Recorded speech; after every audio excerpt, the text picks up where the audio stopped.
M. Souraj Ravi, les membres du conseil d'administration du Media Plus, Madame Muriel Piquet-Guillot, conseillère de coopération et d'action culturelle, directrice de l'Institut français de Maurice, M. Patrick Parot, attaché de coopération éducative, M. Kevin Bissonnette, formateur à l'IFM, chers participants, je suis à la fois ravi et fier de vous accueillir ici dans les locaux du Media Trust pour cette cérémonie de remise d'attestation de fin de formation pour le programme communication orale en français qui vous était destiné. Donc vous êtes deux groupes, une vingtaine de journalistes au total, à avoir suivi cette formation en novembre et décembre l'année dernière et août et septembre cette année. Et c'est un programme de formation, de renforcement de capacité de la langue française et d'une durée de 16 heures, si j'ai bien compris. Et donc, aujourd'hui, vous allez recevoir votre attestation et je tiens au nom du Media Plus à vous féliciter vivement pour votre participation à ce programme de formation qui s'inscrit dans nos objectifs généraux de soutien aux journalistes dans le domaine de la formation. Sans plus tarder, je vais demander à M. Souraj Ravi de nous adresser quelques mots. M. Souraj, président du Media Plus.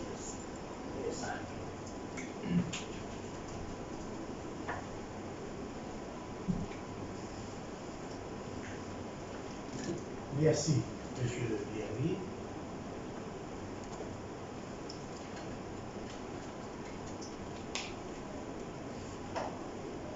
Madame la directrice de l'IFM, conseillère de la coopération et d'action culturelle, Madame Muriel Piquet-Guillot, M. Patrick Parot, attaché de coopération éducative, mes collègues membres du conseil de gestion du Media Trust, M. Kevin Bissonnette, formateur à l'IFM, Mesdames et Messieurs les journalistes, je vous dis que j'ai le plaisir de vous accueillir ici encore une fois au Media Trust en ce début d'après-midi. Je vous remercie d'être présent à cette cérémonie de remise d'attestation aux journalistes qui ont complété avec succès le stage de formation sur le français parlé et écrit. Je voudrais exprimer notre profonde reconnaissance à la France, à travers l'IFM, l'ambassade de France à Maurice, pour le soutien qu'elle nous accorde au Media Press depuis des années, et ce pour la formation des journalistes. Nous sommes réunis aujourd'hui pour un événement heureux. Nos amis des médias se sont sacrifiés, se sont appliqués pendant des semaines et des mois et ont terminé le cursus sur le français à l'oral et à l'écrit. Je tiens au nom de mon équipe du Media Trust de les féliciter bien vivement. Je voudrais aussi dire un grand bravo à M. Kevin Bissonnette pour avoir dirigé ces cours de manière professionnelle pour le bien des journalistes d'une part et bien entendu pour les auditeurs et les lecteurs de l'autre.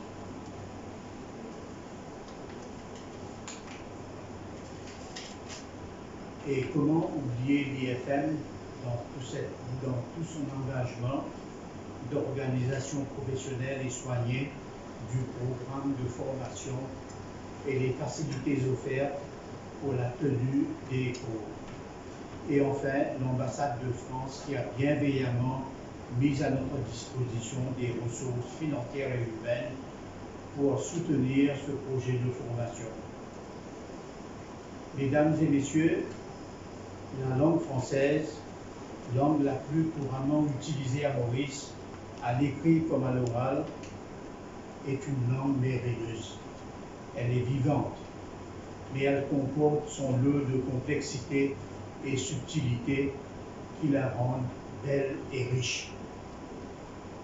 Il nous appartient donc de tout faire pour viser une maîtrise de la langue, et je dois ajouter que bien que nous soyons à Maurice exposés à la langue française dès le début de la scolarité, sa maîtrise n'est pas automatique. On prétend que le français est une langue difficile, peut-être.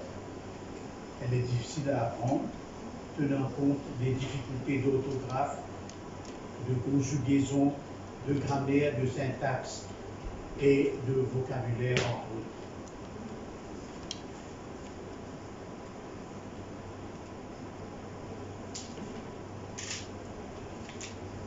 L'heure n'est pas à des discours aujourd'hui. Je souhaite que les journalistes puissent mettre à bon escient toutes les connaissances acquises pendant les cours pour le bien de votre métier, de votre profession.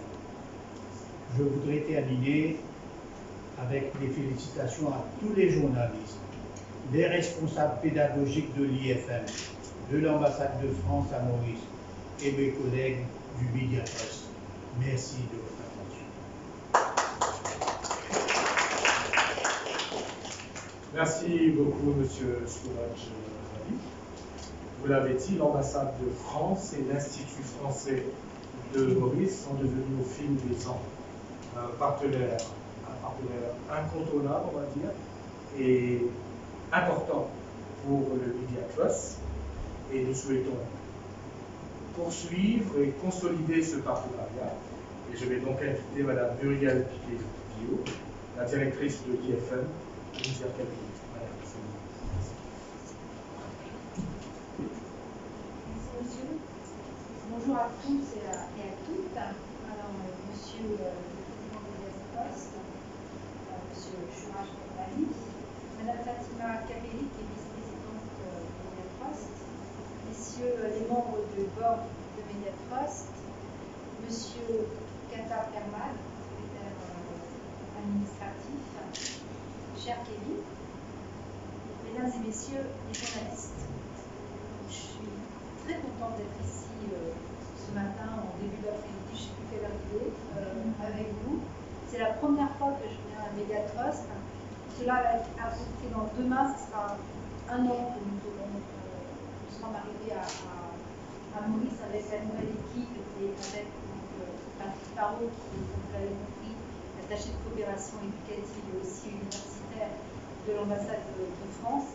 Et je suis désolée, je n'ai jamais eu le temps et l'occasion surtout de venir jusqu'à Mediatrust. Bien que j'en avais vraiment l'envie, mais il y a eu, comme vous le savez, des périodes de confinement de 2 mois et ça nous a mis en retard sur tous les visites et les calendriers. Donc je vous présente toutes mes excuses, mais je suis vraiment très contente d'être ici aujourd'hui parmi vous. Je sais qu'on entretient des liens solides et durables entre l'ambassade de France et Mediatrust. C'est bien évidemment pour la France un point très important de notre collaboration que de renforcer le professionnalisme des journalistes ici à Maurice et dans le monde entier. Et bien évidemment aussi, c'est grâce à vous que la francophonie peut continuer à exister. Et vous savez très bien que cette francophonie, c'est un des liens forts qui unit la France et Maurice. Donc pour nous, cette formation des journalistes, elle est extrêmement importante. Je me réjouis aujourd'hui, quand je compte le nombre d'hommes et de femmes, de voir que nous sommes à égalité. Et donc, Madame l'ambassadrice, parce que vous savez que nous avons une ambassadrice, moi-même, conseillère de coopération et d'action culturelle, nous sommes très sensibles à cette, pas thématique, mais à ce problème de l'égalité. Je suis moi-même référente à l'ambassade pour tout ce qui est égalité genre. Donc, félicitations à vous tous, et encore, vraiment, je me réjouis de voir des femmes.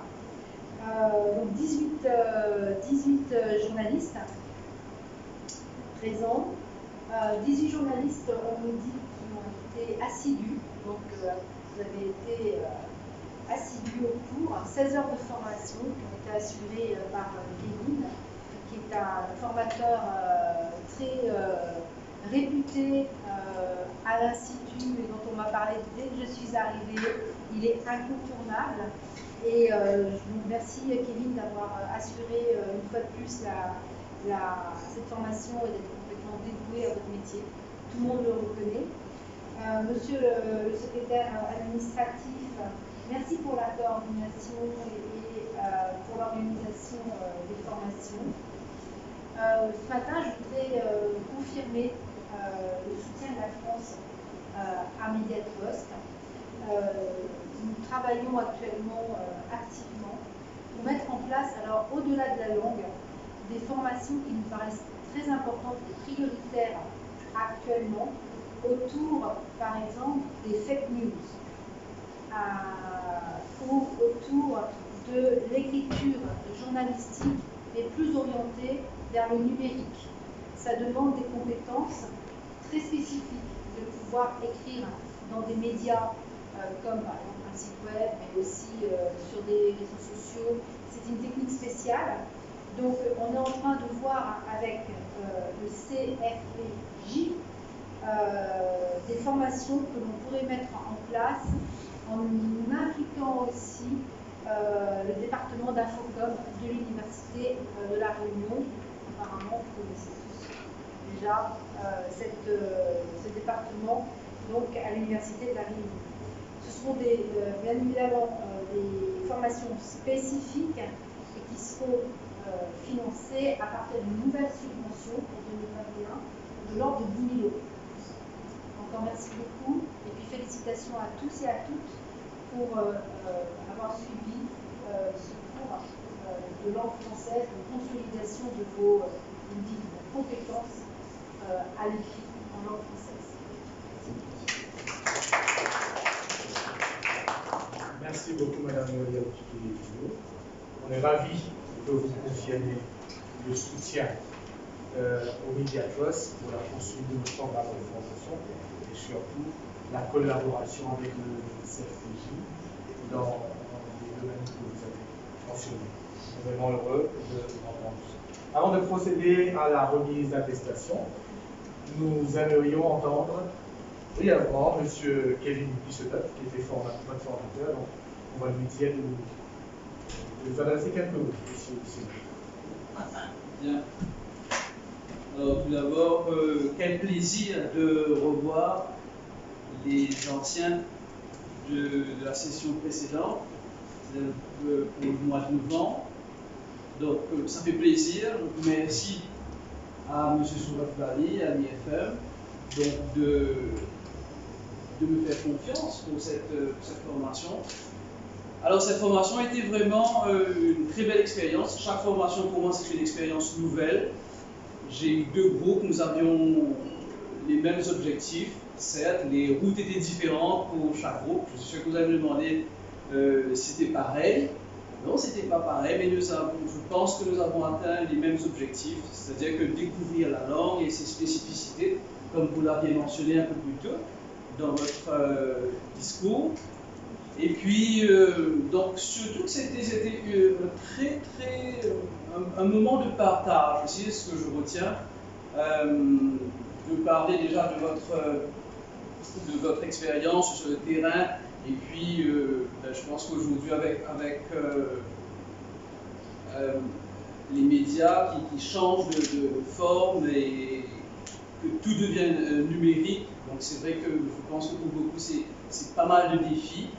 Et surtout ce que j'espère c'est que au bout de ces 16 heures, que vous repartez de là avec quelque chose d'acquis, que vous avez peut-être consolidé, ou que vous avez peut-être découvert.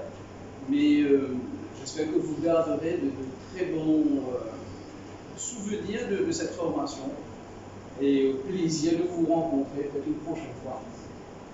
Donc voilà, merci.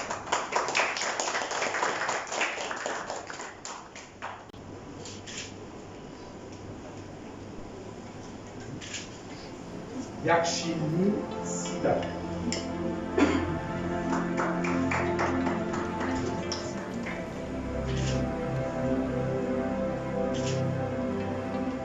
Viraj Lal Verse.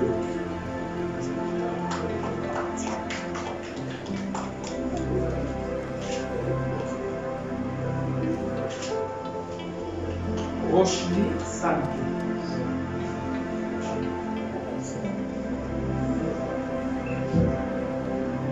Johan Prosper.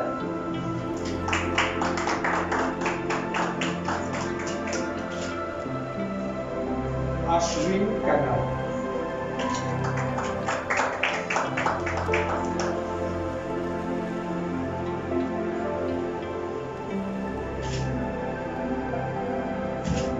Christophe Somapé.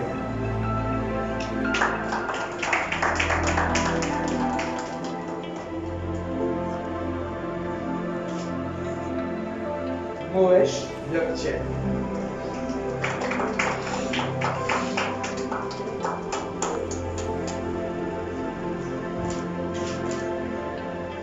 Nima Oli.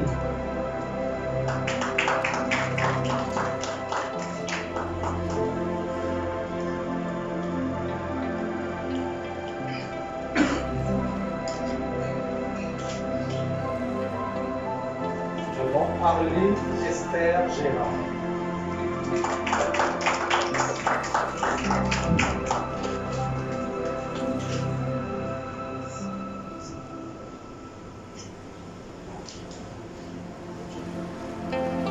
J'arrive maintenant au président.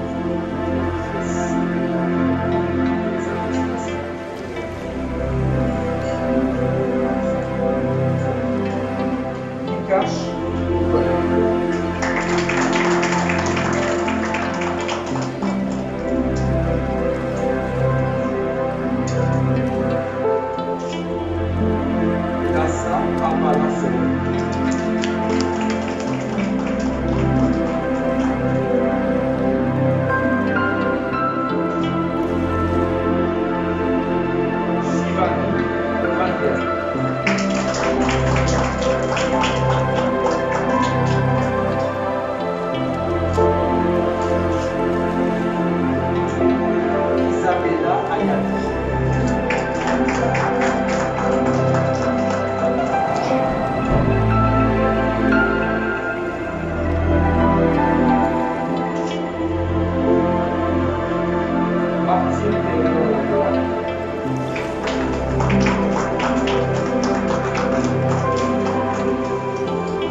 Très bien, merci beaucoup à tous et à toutes. Je vais maintenant inviter un représentant de tous les participants, de tous ceux et celles qui ont suivi le stage, M. Joël Achille, à nous dire quelque chose.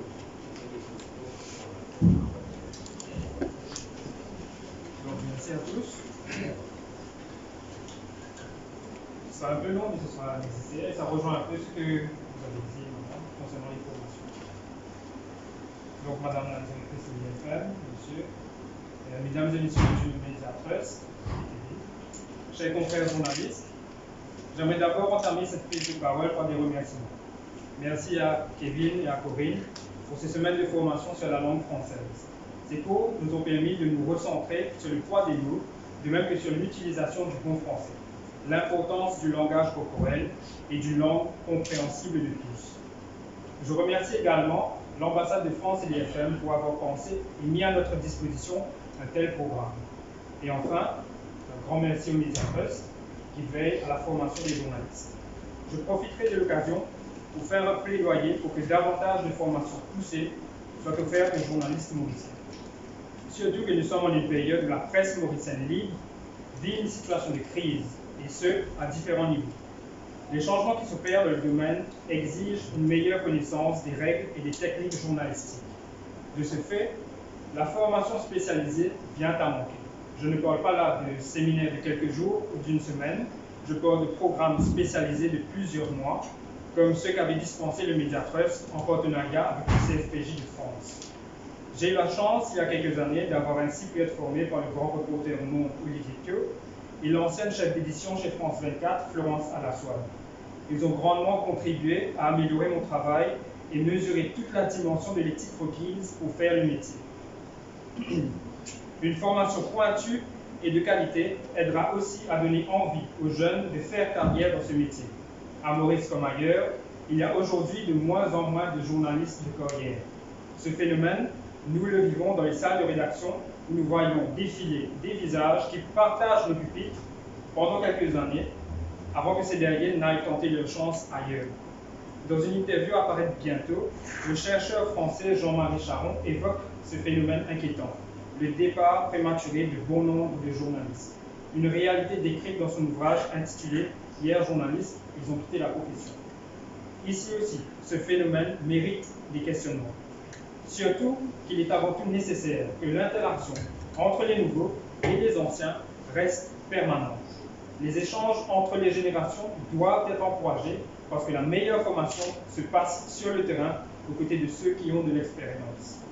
Et sans l'expérience de ces aînés pour protéger les plus jeunes, c'est l'ensemble de l'intégrité de la presse qui risque de vaciller dangereusement. En parallèle, la pandémie de la Covid-19 nous a démontré clairement l'importance de publier une information vérifiée et contre-vérifiée à différents niveaux, de publier une information juste et précise sur les faits qui se déroulent, de ne pas participer aux campagnes incendiaires de désinformation alarmante et d'inexactitude, de prendre de la hauteur et du recul par rapport à la frénésie engendrée par les réseaux sociaux. Toutefois, pour pouvoir garantir un tel professionnalisme de la part des journalistes, ils doivent être correctement formés. Nous avons certes dans l'île des institutions tertiaires qui proposent des cours en journalisme, mais ces cours correspondent-ils aux besoins de la presse? Sont-ils dispensés par des personnes qui connaissent la réalité de la presse mauricienne? Parce que le manque de formation fait que souvent, des entorses à l'éthique sont commises basées sur l'argument bancal de « c'est ce que demande le public ». Certes, mais nous, journalistes, avons également le devoir d'informer, d'éduquer et de sensibiliser. Nous ne devons pas permettre au voyeurisme des faits divers de devenir la réalité. La normalité, excusez-moi. Par ailleurs, il y a une autre réalité qu'il faut aborder, celle des finances. Il est évident que ce sont les faits divers qui attirent le plus le public, que la vente des journaux ne rapporte plus, que le gouvernement a décidé de boycotter certains groupes de presse. Malgré cela, la vérité doit toujours circuler. Et la seule information que le public est prêt à payer à l'ère de l'Internet, c'est une information de qualité. Des reportages, des grands reportages, des enquêtes, des dossiers, des investigations. À titre d'exemple, je citerai le succès de Mediapart ou encore celui de l'inébranlable Canard enchaîné. Et je soulignerai que les rédactions du Monde et du New York Times ont dû réembaucher des journalistes spécifiquement pour réaliser des investigations et des dossiers. À cet effet, je salue l'initiative du Media Trust de tenir une formation en ligne 2-3 jours sur le journalisme d'investigation la semaine prochaine. Je terminerai en soulignant que la presse de par le monde vit une période de chamboulement profond. Mais qu'importe les évolutions technologiques, l'éthique reste l'éthique. Les faits restent les faits, la vérité reste la vérité. Les présents journalistes doivent être formés pour constituer des bases sûres de la presse de l'avenir. Merci. Voilà, si bien dit Joël. Merci pour ces paroles si justes, si pertinentes et si percutantes, on va dire. Et ce qui nous amène à la fin.